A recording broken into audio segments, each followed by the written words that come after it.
சற்றுமுன் அண்ணாமலை சரத்குமார் விலகல் பாஜகவில் பரபரப்பு அதிர்ச்சியில் மோடி. அதாவது தேர்தல் சூடு அதிகரிக்கும் நேரம். ஆனால் தென் மாவட்டங்களில் நடப்பது வேறு கதையாக இருக்கிறது. கூட்டணிக்குள் எழுந்திருக்கும் இந்த அமைதியான அதிருப்தி இறுதியில் பெரிய தாக்கத்தை கொடுக்குமா என்ற கேள்வியும் எழுந்து வருகிறது. அந்த வகையில் தமிழக சட்டமன்ற தேர்தல் நெருங்கி வரும் நிலையில் தென் மாவட்டங்களில் அரசியல் சூழல் எதிர்பாராத மாற்றங்களை சந்தித்து வருகிறது. குறிப்பாக அதிமுக பாஜக கூட்டணிக்குள் உள்ள உள்கட்டமைப்பு பிரச்சனைகள் தற்போது வெளிப்படையாக பேசப்படும் நிலைக்கு வந்துள்ளன. இதனால் அந்த கூட்டணியில் போட்டியிடும் வேட்பாளர்களே கவலையில் உள்ளதாக கூறப்படுகிறது. மேலும் இந்த பிரச்சனையில் முதல் காரணமாக பார்க்கப்படுவது தலைமை மாற்றம்தான். பாஜக மாநில தலைவராக இருந்த அண்ணாமலை திடீரென மாற்றப்பட்டு அவருக்கு பதிலாக நயினார் நாகேந்திரன் நியமிக்கப்பட்டது அரசியல் வட்டாரத்தில் பெரும் பரபரப்பை ஏற்படுத்தியது. மேலும் இந்த மாற்றம் கூட்டணி பேச்சுவார்த்தைகளை எளிதாக்கும் நோக்கத்தில் எடுக்கப்பட்டதாக சிலர் கருதினாலும் அது கட்சியின் அடிப்படை தொண்டர்களிடையே ஏமாற்றத்தை ஏற்படுத்தி உள்ளது. குறிப்பாக அண்ணாமலையை நம்பி கட்சியில் இணைந்த இளைஞர்கள் மற்றும் கிராமப்புற ஆதரவாளர்கள் இந்த மாற்றத்தை சாதாரண முடிவாக ஏற்கவில்லை. அவர்களின் பார்வையில் இது ஒரு திட்டமிட்ட பின்வாங்கல் போல தோன்றுகிறது. இதனால் அவர்கள் தேர்தல் பணிகளில் முழு ஈடுபாடு காட்டுவார்களா என்ற சந்தேகமும் எழுந்துள்ளது. இதே நேரத்தில் நடிகர் சரத்குமார் தொடர்பான அதிருப்தியும் கூட்டணிக்குள் பெரிதாக பேசப்படுகிறது. தன்னுடைய சமத்துவ மக்கள் கட்சியை பாஜகவுடன் இணைத்த அவர் தன்னுடைய ஆதரவாளர்களுக்கு குறிப்பிட்ட அளவில் வாய்ப்புகள் கிடைக்கும் என்று எதிர்பார்த்திருந்தார். ஆனால் வேட்பாளர் பட்டியல் வெளியான போது அவருடைய ஆதரவாளர்களுக்கு போதுமான இடம் வழங்கப்படவில்லை என்ற குற்றச்சாட்டும் எழுந்து வருகிறது. இதனால் சரத்குமாருடன் இணைந்து செயல்பட்ட தொண்டர்கள் தாங்கள் புறக்கணிக்கப்பட்டதாக வெளிப்படையாகவே பேச ஆரம்பித்துள்ளனர். தலைவரே தன்னுடைய ஆதரவாளர்களுக்கு வாய்ப்புகளை உறுதி செய்ய முடியாத நிலை ஏற்பட்டுள்ளதாக அவர்கள் குற்றம் சாட்டுகின்றனர். இந்த மனநிலை களப்பணியில் நேரடி தாக்கத்தை ஏற்படுத்தும் அபாயம் இருப்பதாக அரசியல் பார்வையாளர்கள் கருதி வருகிறார்கள். இந்த இரண்டு பிரிவுகளின் அதிருப்தியும் ஒன்றாக சேரும் போது அது தென் மாவட்டங்களில் கூட்டணியின் வாக்கு வங்கியை பாதிக்கக்கூடிய சூழலை உருவாக்குகிறது. அண்ணாமலை ஆதரவாளர்களும் சரத்குமார் ஆதரவாளர்களும் ஒரே நேரத்தில் உற்சாகம் குறைந்தால் அதன் தாக்கம் நேரடியாக வேட்பாளர்களின் வெற்றி வாய்ப்பில் தெரியும். மேலும் இந்த நிலையை சமாளிக்க பாஜக மேலிடம் உடனடியாக நடவடிக்கை எடுத்துள்ளது. மத்திய அமைச்சர் பியூஷ் கோயல் நேரடியாக தலையிட்டு இரு தரப்பினரையும் சமாதானப்படுத்தும் முயற்சியில் ஈடுபட்டுள்ளதாக தகவல்கள் வெளியாகி வருகிறது. அவர்களை மீண்டும் தேர்தல் பிரச்சாரத்தில் தீவிரமாக ஈடுபடுத்துவதே முக்கிய இலக்காக இருக்கிறது. அதே போலதான் இந்த சமரச முயற்சிகள் எவ்வளவு பயன் தரும் என்பது இன்னும் தெளிவாக இல்லை. தேர்தல் நெருங்கும் இந்த கட்டத்தில் தொண்டர்களின் மனநிலையை மாற்றுவது எளிதான காரியமும் அல்ல என்று அரசியல் நிபுணர்கள் கூறுகின்றனர். ஒருவேளை இந்த அதிருப்தி தொடர்ந்தால் அது வெறும் உள்கட்டமைப்பு பிரச்சனை என்ற நிலையை தாண்டி நேரடியாக வாக்கு கணக்கில் தாக்கத்தை ஏற்படுத்தக்கூடும். இதனால் தென் மாவட்டங்களில் போட்டியிடும் கூட்டணி வேட்பாளர்கள் அனைவரும் உள்ளுக்குள் பதட்டத்தில் உள்ளனர். இறுதியாக தலைமை எடுக்கும் முடிவுகள் அடிப்படை தொண்டர்களின் உணர்வுடன் இணைந்திருக்க வேண்டும் என்பதற்கான முக்கிய உதாரணமாக இந்த சூழல் பார்க்கப்பட்டும் வருகிறது. மேலும் இந்த குழப்பம் சரியாக முன் தேர்தல் முடிவுகள் வருமா அல்லது இந்த அதிருப்தியே முடிவை மாற்றுமா தெரியவில்லை. பொறுத்திருந்துதான் பார்க்க வேண்டும். இந்த சூழ்நிலையில் இன்னொரு தகவலும் பரவி வருகிறது. அதில் அண்ணாமலை இந்த தேர்தலில் போட்டியிடுவார் என எதிர்பார்க்கப்பட்ட நிலையில் அவருக்கு பாஜக மேலிடம் அவர் கேட்ட சீட்டை வழங்கவில்லை. அதாவது கோவை வடக்கு கவுண்டம்பாளையம் ஆகிய தொகுதிகளை கேட்டிருந்தார். ஆனால் கோவை வடக்கு தொகுதியில் வானதி சீனிவாசன் போட்டியிடும் நிலையில் கவுண்டம்பாளையம் தொகுதியை அதிமுக பாஜகவிற்கு கொடுக்கவில்லை.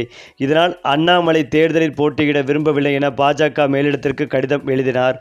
தொடர்ந்து பாஜக வேட்பாளர்களுக்கு பரப்புரை மேற்கொள்வதாக கூறியிருந்தார். அதே நேரத்தில் மத்திய இணையமைச்சர் எல் முருகன் தேசிய அரசிலிருந்து நேரடியாக தமிழக அரசுகளுக்கு வரவுள்ளார். அதாவது இந்த முறை அவிநாசி தொகுதியில் எல் முருகன் போட்டியிட உள்ளார். அதிமுக கோட்டையாக இருக்கும் அவிநாசியை இந்த முறை பாஜக போட்டியிடுகிறது. ஏனென்றால் நட்சத்திர வேட்பாளரை களமிறக்கியதால் தான் அதிமுக இந்த முறை அவிநாசி தொகுதியை பாஜகவிற்கு கொடுத்தது. இதனால் எல் முருகன் ஜெயிக்க வேண்டிய கட்டாயத்தில் இருக்கிறார். பாஜக மேலிடம் அவரை மாநில அரசுக்கு திரும்பும்படி அழுத்தம் கொடுத்தும் வருகிறது. எனவே எல் முருகன் அவிநாசி தொகுதியில் வெற்றி பெற்றால் அவரின் மத்திய இணையமைச்சர் பதவிகளையும் மாநிலங்களவை எம்பி பதவிகளையும் ராஜினாமா செய்ய வேண்டியிருக்கும். இதனால் அவர் தன்னுடைய ராஜினாமா பதவி காலியாக இருக்கும். அப்படி எல் முருகன் மாநிலங்களவை எம்பி பதவியை ராஜினாமா செய்யும் பட்சத்தில் அவருடைய மத்திய இணையமைச்சர் பதவியும் காலியாகும். இதனால் எல் முருகன் சட்டமன்ற தேர்தலில் வெற்றி பெற்றால் அவரின் மத்திய இணையமைச்சர் மற்றும் எம்பி பதவியை அண்ணாமலை குறிவைப்பதாக பாஜக வட்டாரத்தில் கூறப்படுகிறது. தமிழ்நாடு கீழ் காலியாக ராஜ்யசபா சீட்டை அப்படியே பாஜக மேலிடத்தம் கேட்டு அப்படியே நாடாளுமன்றத்திற்குள் நுழைந்து விடலாம் என அண்ணாமலை திட்டம் போடுவதாக அரசியல் வட்டாரத்தில் கூறப்படுகிறது. மேலும் எல்முருகன் வகித்த அதே இலாக்காவைத்தான் அண்ணாமலை குறிவைத்திருப்பதாக பாஜக வட்டாரத்திலும் பேசப்படுகிறது. இதற்காக பாஜக மேலிடத்திடம் ஏற்கனவே டிமாண்ட் செய்ததாக தகவல்களும் கசிந்து வருகிறது. கடந்த 2021 சட்டப்பேரவைத் தேர்தலில் எல்முருகன் தாராபுரம் தொகுதியில் போட்டியிட்டார். தாராபுரத்தில் திமுகவின் கயல்விழி 89,986 வாக்குகள் பெற்று வெற்றி பெற்றார். அதே நேரத்தில் பாஜகவில் எல்முருகன் 99,593 வாக்குகள் பெற்று தோல்வியை சந்தித்தார். கிட்டத்தட்ட 1,300 வாக்குகள் வித்தியாசத்தில் கயல்விழி வெற்றி பெற்றார். இந்த சட்டப்பேரவை தேர்தலில் எல்முருகன் அவிநாசி தொகுதியில் போட்டியிடுகிறார். இந்த தொகுதியில் திமுகவின் கோகிலாமணி, நாம் தமிழர் கட்சியின் மேனகா, தாவேகாவின் கமலி ஆகியோர் போட்டியிடுகின்றனர். திமுகவின் கோகிலாமணி 28 வயதான இளம் வேட்பாளராக அறியப்படுகிறார். இவர் அவிநாசியில் போட்டியிடுவது பெரும் எதிர்பார்ப்பை கிளப்பியுள்ளது. இவர் அருந்ததி சமூகத்தைச் சேர்ந்தவர். இதனால் அவிநாசி தொகுதியில் கடும் போட்டி இருக்கக்கூடும் என எதிர்பார்க்கப்படுகிறது. அவிநாசி தொகுதியை பொறுத்தவரை அதிமுக கோட்டையாக பார்க்கப்பட்டு வருகிறது.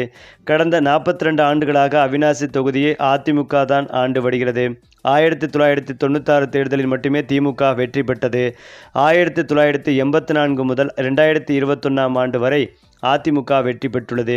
அதிமுகவின் கோட்டையாக இருப்பதால் தான் நம்பிக்கையாக இந்த முறை பாஜகவிற்கு சீட் வழங்கியது. இதனால் இந்த தேர்தலில் பாஜகவின் எல்முருகன் வெற்றி பெறுவது உறுதி. ஆனால் என்று அரசியல் வல்லுநர்கள் கூறி வந்தாலும் எல்முருகன் வெற்றி பெற்றால் அவர் வகித்த மத்திய இணையமைச்சர் பதவி, எம்பி பதவி அண்ணாமலைக்கு கொடுக்க பாஜக மேலிடம் திட்டமிட்டு வருவதாகவும் கூறப்பட்டும் வருகிறது. இதன் மூலம் நீண்ட நாட்களாக எதிர்ப்படுத்த அண்ணாமலையின் கனவும் நினைவாகும். இதனால் எடப்பாடி ரூட்டும் கிளியராகும் என அரசியல் வல்லுநர்கள் கருதுகின்றனர். அண்ணாமலையின் ஆதரவாளர்களும் இதற்காக காத்திருக்கின்றனர். தற்போது தேர்தலில் போட்டியிடாத அண்ணாமலை மாநிலம் முழுவதும் சூறாவளி பிரச்சாரத்தில் ஈடுபட்டும் வருகிறார் என்பதும் குறிப்பிடத்தக்கது. ஆனால் தமிழகத்தில் பாஜகவை ஒரு மாற்று சக்தியாக நிலைநிறுத்த அண்ணாமலை கடந்த சில ஆண்டுகளாக பல்வேறு போராட்டங்களையும் நடைப்பயணங்களையும் மேற்கொண்டார். இருந்தாலும் தற்போது கசிந்துள்ள இந்த ரகசிய ஆய்வின் முடிவுகள் அண்ணாமலைக்கும் பாஜக டெல்லி தலைமைக்கும் பெரும் அதிர்ச்சியை தந்துள்ளதாக தெரிய வருகிறது. இந்த ஆய்வின்படி தமிழகத்தில் பாஜக ஒரு தொகுதியில் கூட வெற்றி பெற வாய்ப்பில்லை என்ற கசப்பான உண்மை வெளிவந்துள்ளதாக கூறப்படுகிறது. அது மட்டுமில்லாமல் தேர்தல் முடிவுகள் வந்த பிறகாவது அண்ணாமலையின் தனிப்பட்ட செயல்பாடுகள் மற்றும் அவர் வகுத்த வியூகங்களின் அருமை டெல்லி பாஜக தலைமைக்கு புரியுமா என்ற கேள்வி தற்போது வலுவாக எழுந்துள்ளது. திராவிட கட்சிகளுக்கு மாற்றாக பேசப்பட்ட அண்ணாமலை மாடல் வாக்குகளாக மாற தவறியது ஏன் என்பது குறித்த விவாதங்கள் தேர்தலுக்கு பின் தொடரும் என எதிர்பார்க்கப்படுகிறது. எடப்பாடி பழனிசாமியை நம்ப வேண்டாம், அவர் நம்ப வைத்து கழுத்தறுத்து விடுவார் என்று அண்ணாமலை சொன்னதை டெல்லி கேட்காததான் பாஜகவிற்கு பூஜ்ஜியத்தில் கொண்டு வந்து நிறுத்தியுள்ளதாக கட்சிக்குள்ளே முணுமுணுப்புகள் கேட்கின்றன. இந்த சூழ்நிலையில்தான் சட்டமன்ற தேர்தல் முடிவுகள் வெளியான பிறகு அண்ணாமலை பாஜகவிலிருந்து விலக முடிவெடுத்துள்ளதாகவும், அதேபோல கட்சியில் இணைந்த தனக்கு முக்கிய பதவி கொடுக்காததால் சரத்குமாரும் பாஜக கட்சியிலிருந்து விலக முடிவெடுத்துள்ளதாகவும் அதிர்ச்சி தகவலும் வெளிவந்து கொண்டிருக்கிறது. இந்த தகவல் ஒட்டுமொத்த பாஜகவிற்கும் பேரதிர்ச்சிகளை கொடுத்து வருகிறது.